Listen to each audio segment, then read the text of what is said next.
Hey guys, it's Avondale, and welcome back to another episode of Behind the Walls, where I take you behind the walls of the Noxcrew Gameshow.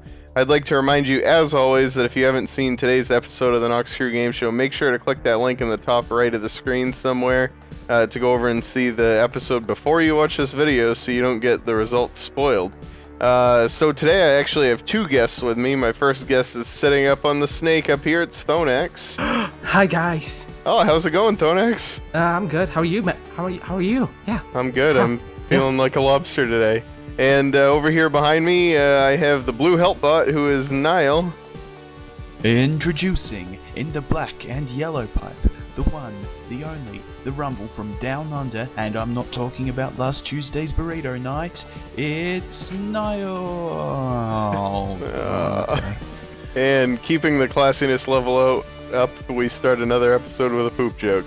Okay. Everyone loves fart jokes. So, we're standing here in the middle of the lobby of Python's Crypt. We have our little test course here that the contestants get to run around about 40 times while they're waiting for us to get the game ready. Which is a good enough place for me to tell you what we're going to talk about today. The first thing we're going to talk about is a little bit about who Thonax is, because my viewers know a lot about Niall, but not a lot about Thonax. After we cover that, we're going to... would say. Yeah, no kidding. After that, we're going to move on to sort of how this version of the course was different from the original, the improvements we made, and then last but not least, we'll talk about what happened during the episode and how great our contestants were. Okay, so Thonax, tell us a little bit about sort of what your role is currently in the Noxcrew. Hey guys, I'm Thonax. I've been a part of the Noxcrew for a very long time, almost 3 years, I guess. I'm a part of the Noxcrew build team. I was a part of the actual team that made this original game. Yeah, I have nothing more to say really. There's not much to talk about. What are you doing in the Noxcrew at the moment? Yeah, are you the backup butcher? Yeah, I kind of am. Yeah. What would you say is your most noteworthy accomplishment as being the backup butcher? Well, I kind of failed the first jump in the first episode. Aww. Ooh, polka dots. Ooh, that's not polka dots, that's blood. Oh. No! Under the polka dots! Oh! Finish! Oh, did he just fall? The chickens are saved. Oh man, that really threw us for a loop. What would you say your most noteworthy build is in general, though? That's a fair question. I have actually no idea. I've worked on so many that I can't really take a number on them. That's fair enough. What's your favorite game show game you've ever built? How about that? Yeah, that's a good one. I'd say basketball. Basketball. It's a good one, and it has many iterations too. And going back to the whole pit of shame incident, I wanted to bring that up again. We wanted him to fall in the pit of shame in the second episode, but yeah, he sort of failed the very first jump of the season. I don't know if that was as funny to the audience as it was to us, but oh my god, that night when you did that. I don't think they quite get the joke, because like they don't actually see him jump, so they don't actually know what he's supposed to do. Right. Like, they just jump down he just falls, and then the contestants are like, "Did he just miss the jump?" No, but anyways, so conveniently we have Thonax, the Pit of Shame master, here to talk to us about a parkour-based jumping game. So let's head out into the game here and talk a little bit about the differences between sort of the original game that was episode 5 of the pilot season, with Team Heros playing again, and we had the original game there, and then we changed it for this episode.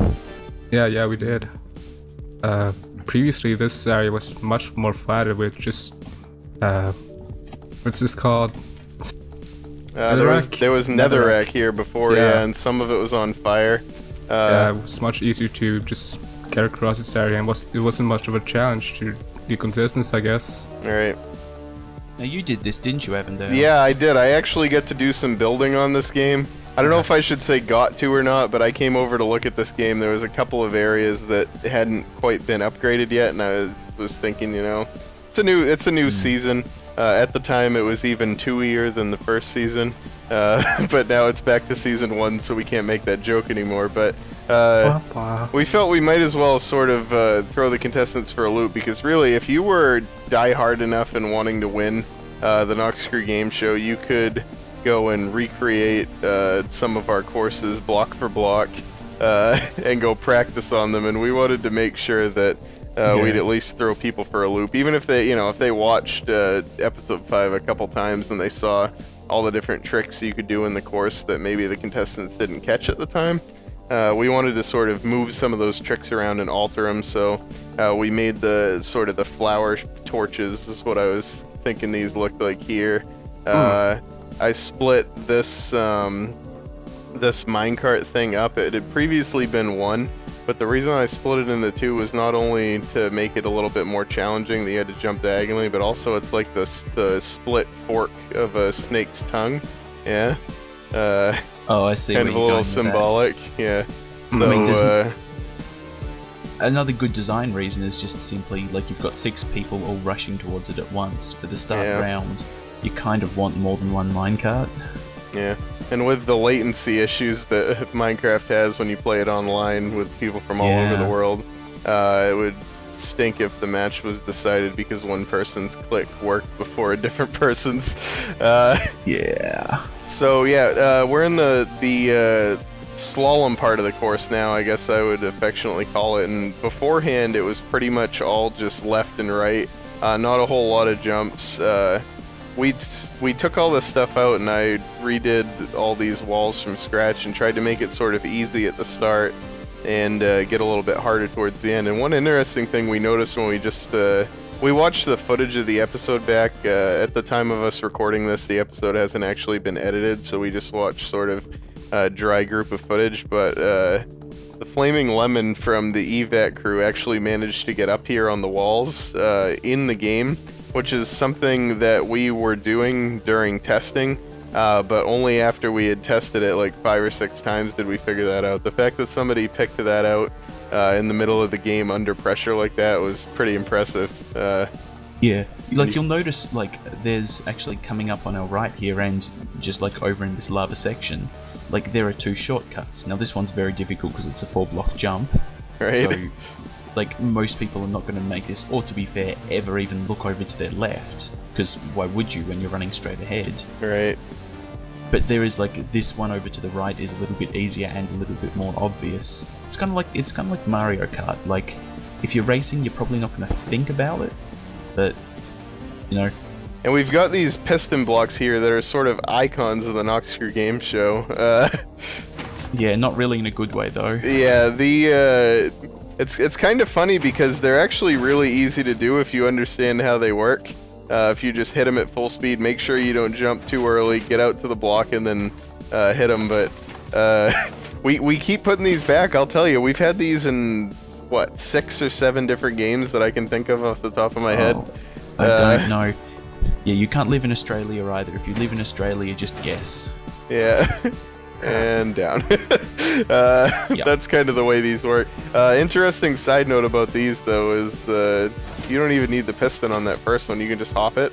But the shortcut Niall was mentioning here, if you pick this right side one and you slam off to the right, you can actually cut about 5 seconds off your lap time by angling your way around there, which is kind of nice. Is that 5 seconds from any particular like numerical measurement that you took, or is it just like you pulled it out of your head? I pulled it out of my claw. So I came up here in the snake because this is actually where we stuck the butcher in this episode. I don't think it was you this time though, Thonax. No, wasn't Niall and I back for this one?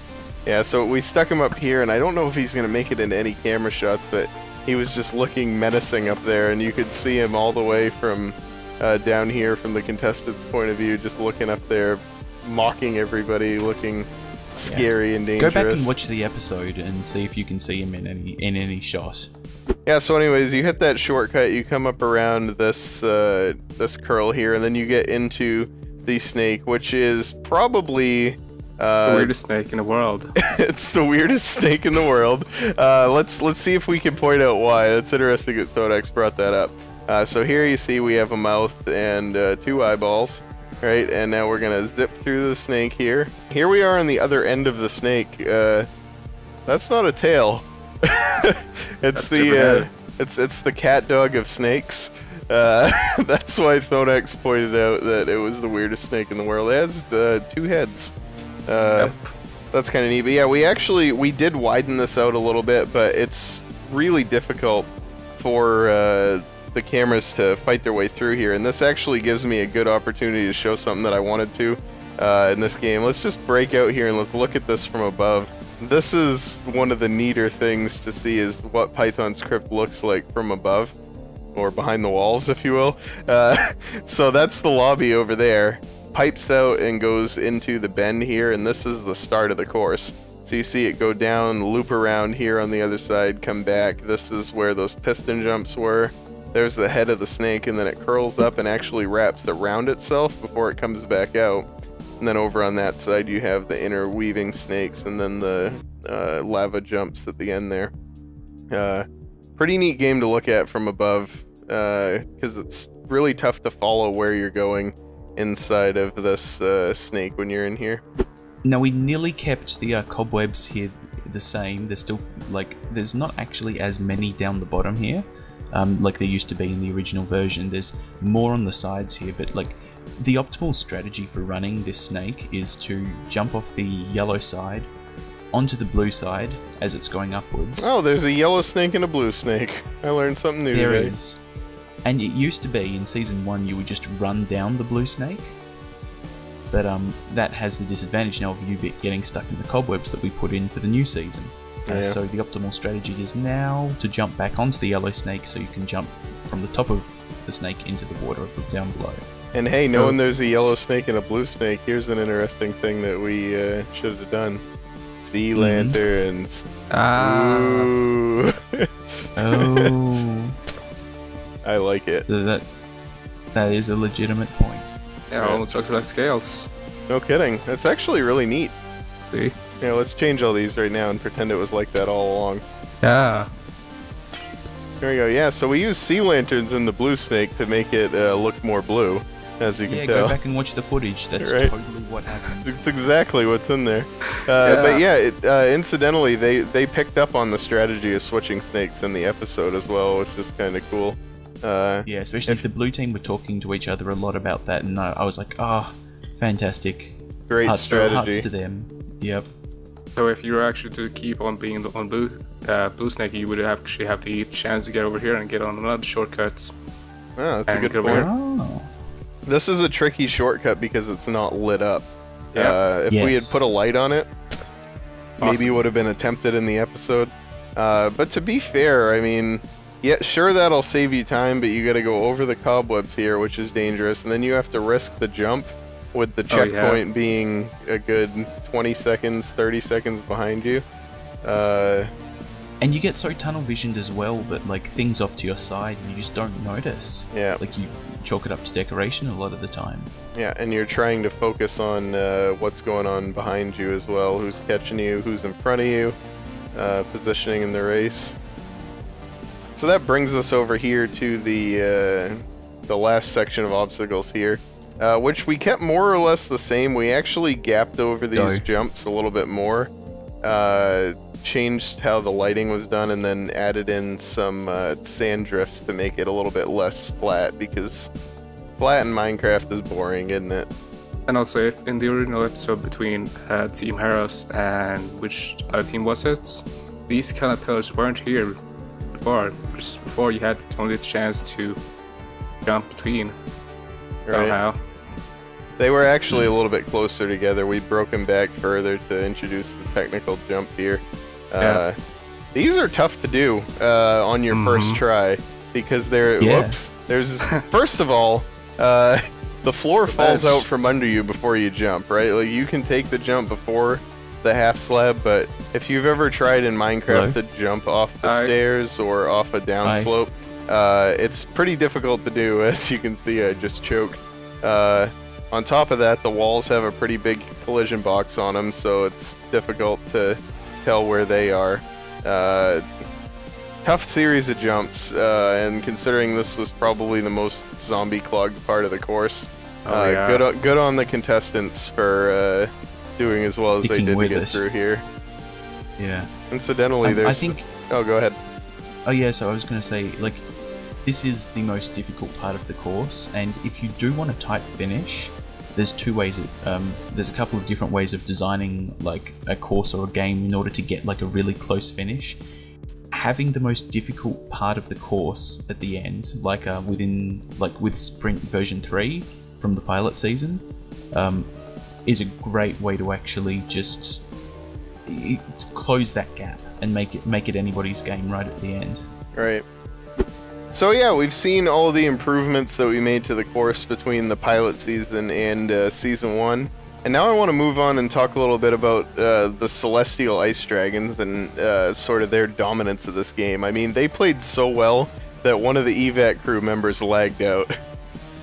Yeah, no, I really loved in this game, after having shot the entire season, having listened to so many different teams, their commentary in this game was one of my favorite episodes, just because, I mean, one, Daypora had just so many quotes. She was just saying fantastic things. Inside the There's snake. a hole in my bucket, Eliza. Singing, There's not a- helping. Sorry! I feel like I have to burp, but I'm not going to. Oh no! I won't, I promise. Oh, great, now there's zombies everywhere.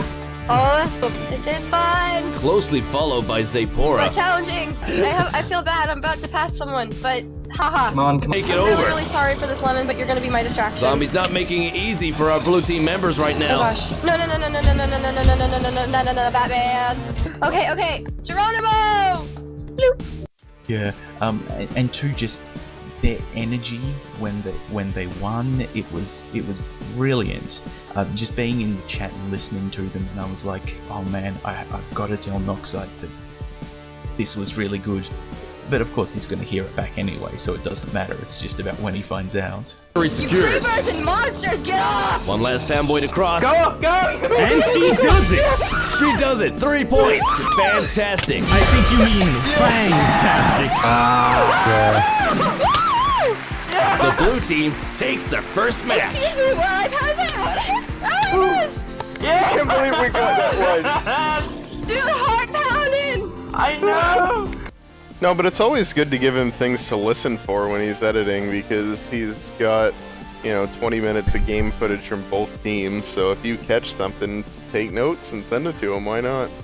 Yeah, as soon as I as soon as I heard it across the finish line, I was like typing furiously to him, na, Batman, and he's like, what are you talking about? And I'm like, go back and listen to it. And they're just singing, and oh man, it was great. But you mentioned the reaction when they won. We had an interesting thing happen. We had Zysabis finish his 3rd lap, so he was over. It went ding instead of the ping point sound that you get. And it said in chat that he finished the thing, and then he just kept running and running and running, and then we teleported him back to the start, and he was like, what in the world?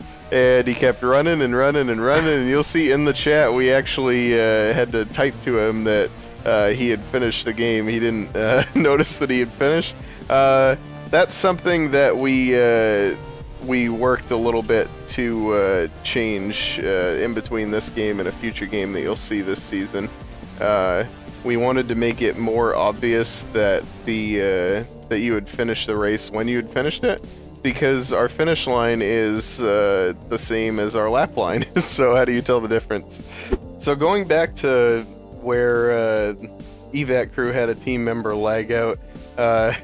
First of all, we were having connection issues with that team during this filming session, and it was so bad to the point where it turns out Soviet and it's Lemon, right?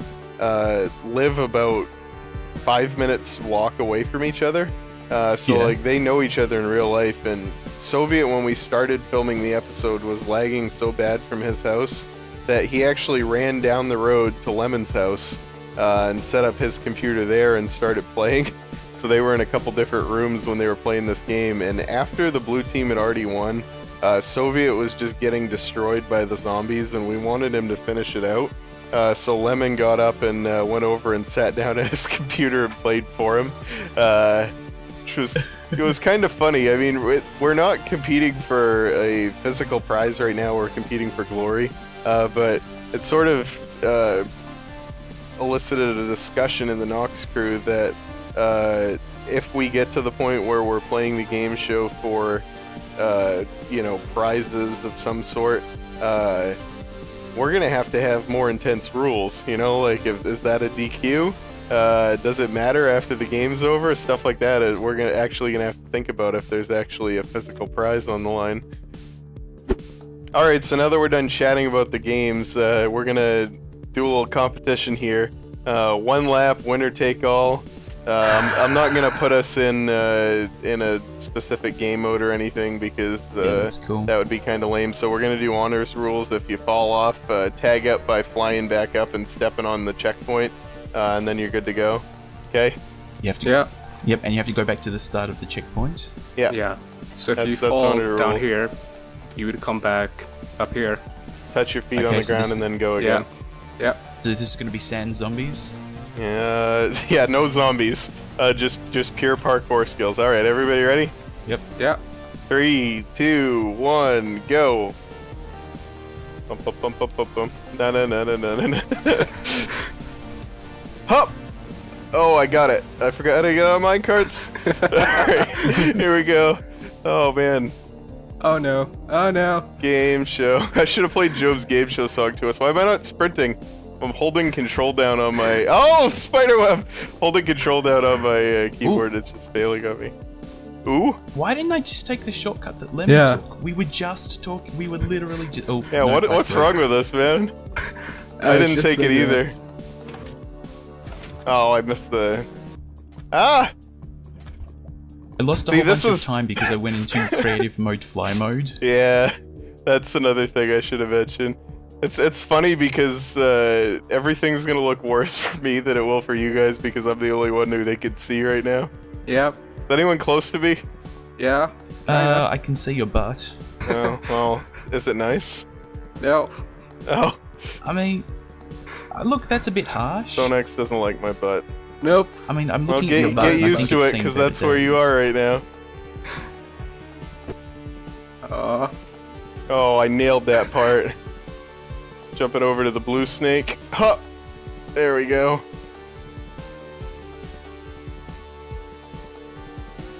Oh man, Thonax. Yeah. Parkour's not really my thing. Building, yes. Oh man, I just didn't want to lose. That was my I tried goal. to take the shortcut on the snakes and I failed. Oh no. Oh baby! Ding ding ding! Oh, let me just zoom in so I can see all the losers running up behind me. Not even close. Where's Niall? Do we need to get Lemon Like I to come said- over and take your controls from you? This is a perfectly respectable time and I will not tolerate this insubordination. Oh, poor Niall. That's No, what I just tried to risk the that shortcut that we were talking about near the twin snakes. and it didn't work out. No, that's a shame. All right, well, good games to Niall and Thonax. That was a Yeah. fun lap. Thanks for coming on the show. I enjoyed having you guys. Yeah. It's Thanks always for having fun. us. Alrighty, until next time, I've been Avondale. Thanks for watching. Niall, talk. Okay, test recording. Do you believe in love after love? Ba-do-do-do. And love after I love. already stuffed the lyrics up. I really don't think I know this song. Oh. Okay, Thonax, follow that one up. Yeah, that's never gonna happen. I'm Oh, sorry, oh, guys. come on, sing Umbrella.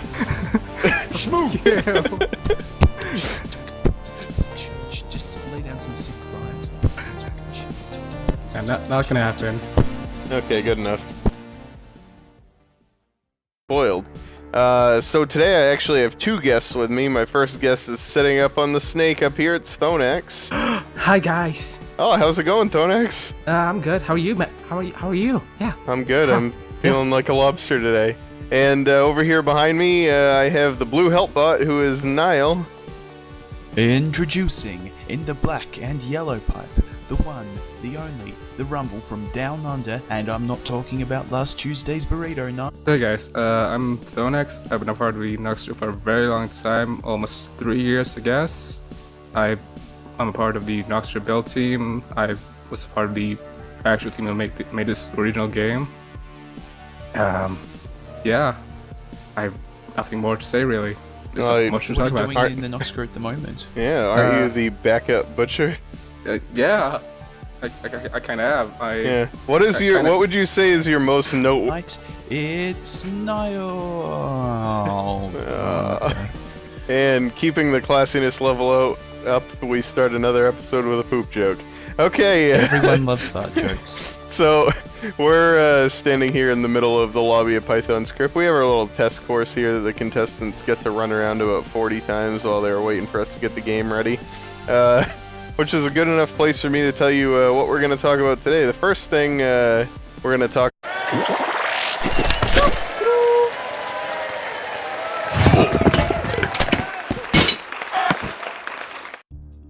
Hey guys, it's Avondale, and welcome back to another episode of Behind the Walls, where I take you behind the walls of the Noxcrew Gameshow. I'd like to remind you, as always, that if you haven't seen today's episode of the Noxcrew Gameshow, make sure to click that link in the top right of the screen somewhere to go over and see the episode before you watch this video, so you don't get the results. Talk about a little bit about who Thonax is, because my viewers know a lot about Niall, but not a lot about Thonax. After we cover that, we're some gonna... would say. Yeah, no kidding. After that, we're going to move on to sort of how this version of the course was different from the original, the improvements we made, and then last but not least, we'll talk about what happened during the episode and how great our contestants were. Okay, so Thonax, tell us a little bit about sort of what your role is currently in the Noxcrew.